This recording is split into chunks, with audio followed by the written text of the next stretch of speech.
Erev Tov Rabotai, we're continuing with our Mishna Yomi, Masechet Demai. We're up to Perek Hey Mishnah Aleph. Now Rabotai, this Mishnah and the following Mishnah are going to discuss. Until now we spoke about the laws of Demai, who's trusted, who's not. Can I buy from a traveling merchant? Can I believe a townsperson when I come to travel through a town? The Mishnah now and the next Mishnah are going to discuss actually the procedure of separating Demai from bread or from other produce. Could be also separating Teved. We're going to discuss the procedures now. Now, Rabotai, this Mishnah and the next Mishnah are a bit complicated. Again, I'm going to try to explain it as clear as possible using the various commentaries, but I will heavily rely on the Art Scroll Reisman Hebrew edition just because I want to try to explain this Mishnah very clear. So I'm going to read the preface for this Mishnah just so we can understand the background.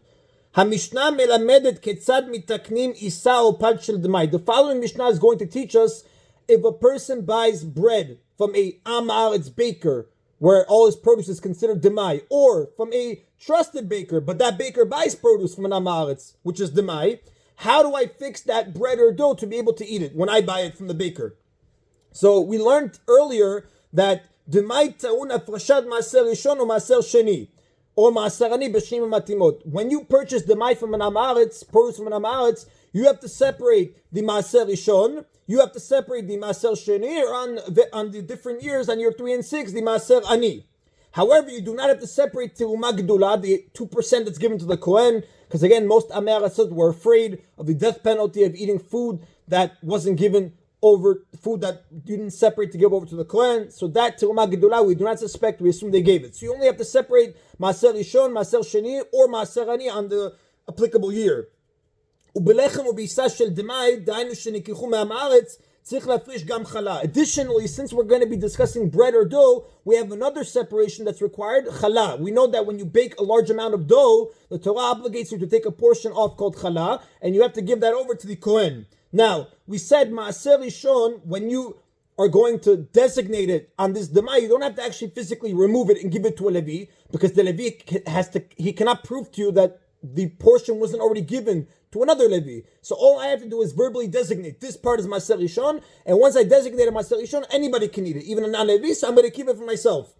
Same thing by Maaser Sheni, I could verbally designate, and then I'll transfer the sanctity onto coins, and then use those coins to purchase food and eat it in Yerushalayim.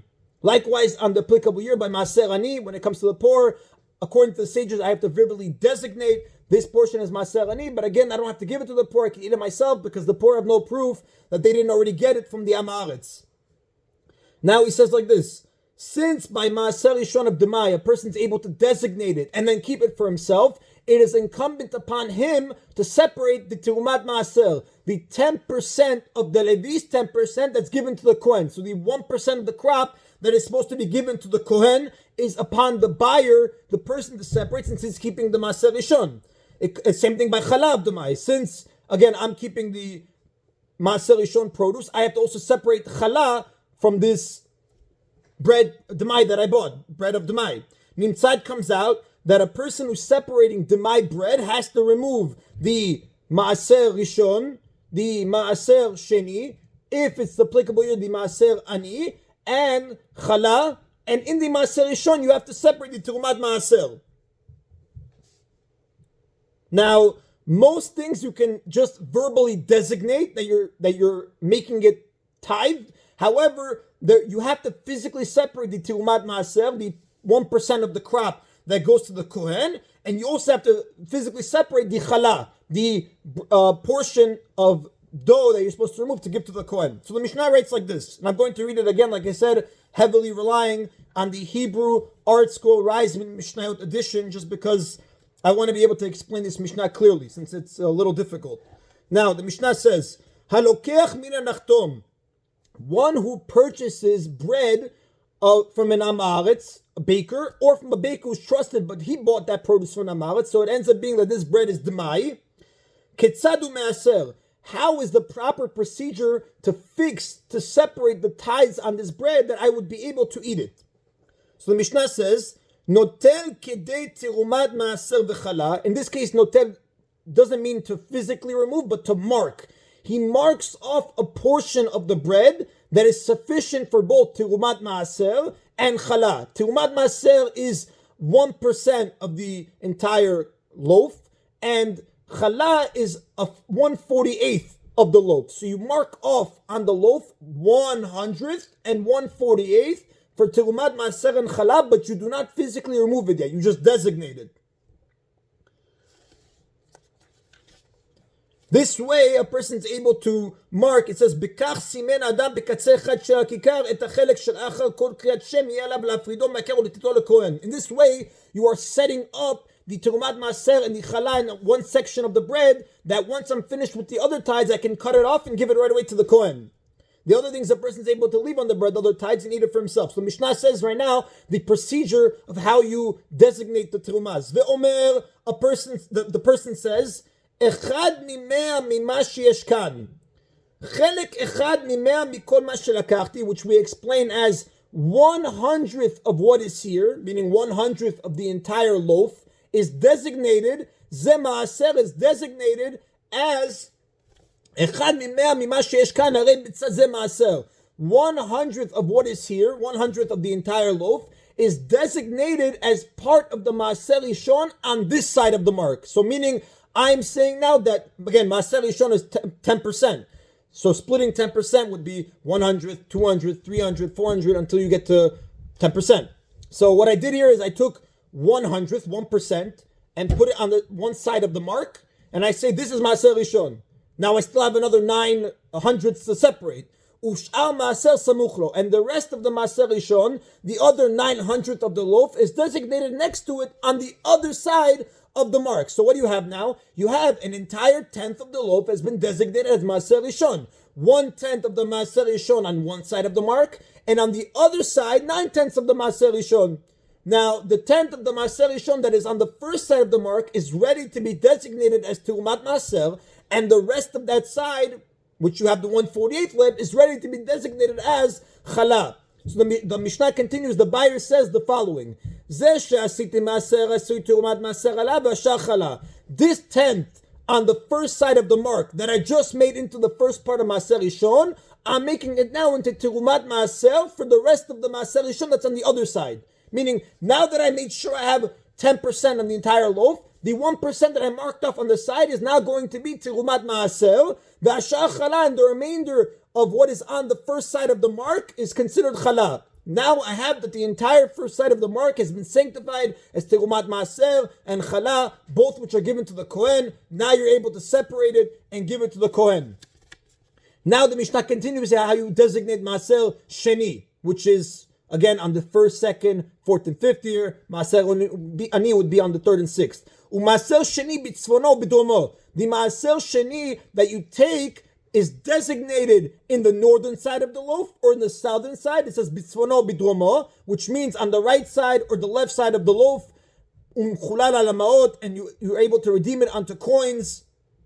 The person says maaser sheni bitzvono bidromo chulal al maot, and it's redeemed onto the coins that I set aside, and he's going to use those coins to go to Yerushalayim and buy the food there.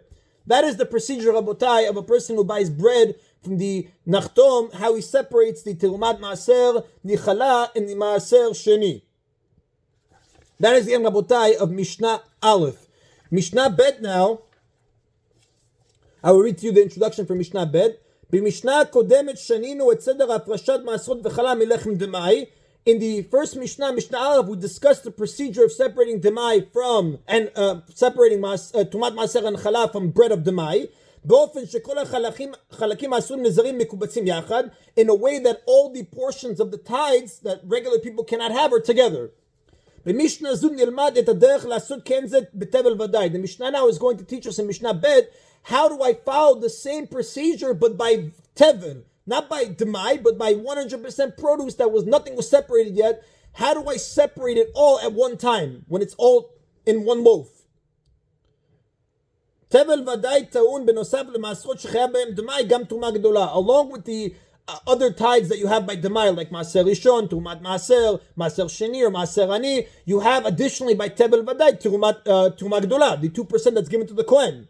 So we're not speaking here about bread or by produce. We're speaking about grain and by fruits. In this way, we don't have the discussion of challah here. Even though we're going to see in the Mishnah, if you notice, they put in parentheses vasha challah later on. We're going to skip that because this Mishnah does not discuss, like most commentaries do, because this Mishnah does not discuss challah. It discusses regular produce and regular grain. So the Mishnah says like this: someone who wants to separate tirumah and tirumat maaser at one time from definite tever, so you have right now not demai anymore, you have definite tever, so the owner has to separate tirumah and give it to the Kohen, and he also has to separate maaser rishon and give it to the Levi. Now the question here that the commentaries have is, tirumat maaser is the percentage that the Levi gives to the Kohen, so why would I be separating it, the owner? So the Mishnah is following the opinion, the Tana that holds that an owner is able to separate Tumat Maaser right away and give it to the Kohen before separating the Maaser Rishon for the Levi. Okay. Someone who wants to separate Tirumah and Tirumat Maaser at one time from definite tevel, what does he do? He does the following. Notel echad mishloshim v'shalosh ushlish. Interesting math we have to follow, Rabotai. He takes, which again, he marks on the side of a loaf in one pile, one part from 33 and a third, which is 3/300ths of the pile. And if we look at the Rav, I will read it to you inside how the Mefarshim explain the Rav. One part in 33 and a third is equal to 3/100ths. And the Rav illustrates it in the following way. If we divide every se'ah in 3, we end up with 100 thirds. 3 times 33 is 99, plus 1 is 100. So one se'ah, which consists of 3/3, is equal to 33.5 se'ah, which is 3/100ths. Now, tirumah generally is a 50th of the produce, 2%, right? Which equals 200ths.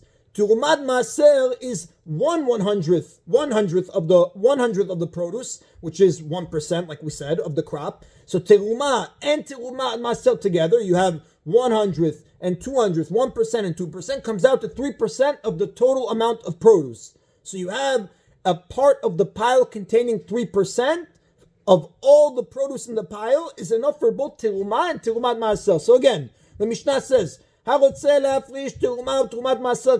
someone wants to separate tirumah and tirumat maaser at the same time from definite tevel, notel echad mishloshim v'shalosh ushlish, he marks off in the pile 3%, ve'omer, and he says, echad mimea mima sheyesh kan, 1% of what I marked off, harei ze b'tzad ze chulin, temporarily I'm setting it aside as chulin, unsanctified, I'm not going to touch it, this 1% is going to be the tirumat maaser, I just have to wait to designate the maaser rishon first before I designate the tirumat maaser, so for now it remains tevel, chulin.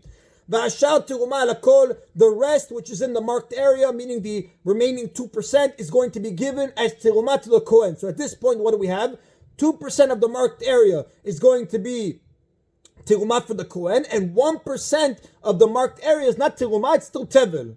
Now, once I took care of the 2% for the Kohen, I have to continue now dealing with the maaser rishon for the Levi, and the tirumat maaser that's given to the Kohen again. The 1% that I have remaining in this marked area that I originally said should be unsanctified, I'm designating it as maaser rishon. Ush'ar maaser samuch lo, and again, maaser rishon is 10%. All I have here is 1%. So again, what did I say? The remaining 1% I have, where I marked it off, I want that to be maaser rishon, and the other 9% that I have to give to the Levi is going to be next to it, outside of the marked area. And then he continues, he goes back, once he made 10% of maaser rishon, 1% in the marked area, where he marked off for the Kohen, and remaining 9% outside of the marked area, he goes back and he says, that which I made, the 1% I made in maaser, I'm now making it into tirumat maaser to cover the remaining maaser. So this 1% now is going to be designated for the Kohen. Now, so what do we have left? We have the entire 3% of the portion that I marked off was given. 2/3 are tirumah for the Kohen, and 1/3 is tirumat maaser, again for the Kohen. The maaser rishon is next to the tirumat maaser in the unmarked part of the pile. The marked part of the pile now separated, cut, and given to the Kohen completely, because again, it's 3% where I marked off, 1% goes to the Kohen because of tirumat maaser, 2% goes to the Kohen because terumah gedolah, and Maaser Rishon you give to the Levi. Because it's Tevel Vada, you actually have to give it to him. And now the person concludes with separating the Maaser Sheni, Maaser Sheni Bitzvono Bidromo. Again, the Maaser Sheni, a tenth of the remaining produce, is designated on the northern or southern side of the pile, and you redeem it onto coins that are set aside so that you can take it to Yerushalayim and buy the food and eat it there. Again, Rabotai, even though you've seen this Mishnah, V'ashar Chala, it's in parentheses because most commentaries don't read it. We're not discussing bread here. In summary, Rabotai, I'm going to read to you how exactly we summarize. Now, there are three portions we know that you have to separate from definite Tevel produce. Tiruma, the 2% for the Kohen, Maaser Rishon, the 10% for the Levi, and Maaser Sheni, during most years, the 10% that's in Yerushalayim, and Tirumat Maaser is separated from the Maaser Rishon. 10% of the Levi's 10%, 1% of the crop, is taken and given to the Kohen. Now, if someone wants to separate Tiruma and Tirumat Maaser at once, what does he do? He does the following. He marks off 3% of the pile. He says that 1% of it should remain Tevel. I'm not discussing it. I'm putting it to the side for the time being. Whereas the other 2% that I marked off is going to be sanctified as Tiruma for the Kohen. Now, he goes back to that 1% of the pile that's marked off. He makes it Maaser Rishon, along with 9% outside of the marked area. Then he goes back and sanctifies that 1% and saying this is Tirumat Maaser, this is the 1% that goes to the Kohen. Now he takes the entire marked portion, which is 3%, and gives it all to the Kohen, while he gives the Maaser Rishon to the Levi. He concludes by tithing he's designating the Maaser Sheni, and then immediately he redeems it onto coins. In some years you have Maaser Ani instead of Maaser Sheni. The Mishnah obviously is talking about here what we have Maaser Sheni, because it's telling us that process. That is the end of today's Mishnah Yomi, Rabotai. I hope everyone understood it. It was a little complicated. It took me a long time also to prepare it. Baruch Adonai Le'olam. Amen. Amen.